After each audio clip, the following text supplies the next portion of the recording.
आपने कभी भी किसी से मोहब्बत की है ना, तो हमारा चैनल जरूर सब्सक्राइब कीजिएगा और हाँ, इस बेल आइकन को प्रेस जरूर कीजिएगा।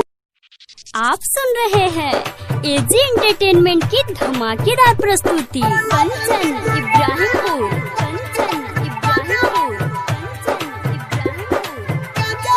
Mix by AG recording studio.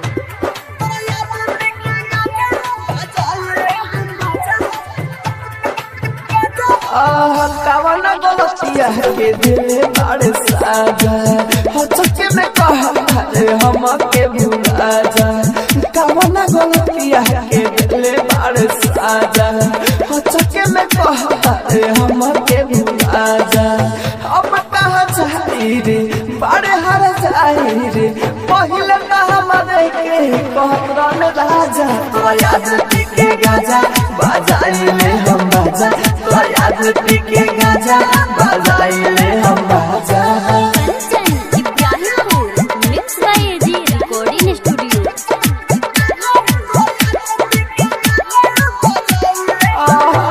पहले हम जननी अब सब लोग जाने धोखा दे पहले हाल खानी पहले हम जननी अब सब लोग जाने धोखा दे पहले हाल खानी। अब हम नहीं हारे जनाई के मारे अब हम नहीं हारे जनाई के मारे सुनी हत ने उजले खा गाना ताजा ताजा तो याद के गाजा बजाइले हम बाजा तो याद के गाजा बजाइले हम बाजा। Kanchan Ibrahimpur. Mix by AG recording studio.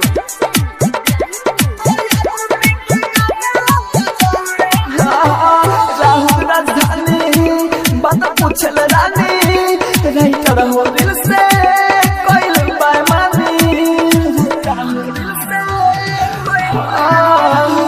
Rahul राजधानी बात पूछल रानी राइटर हो दिल से कोई बेईमानी।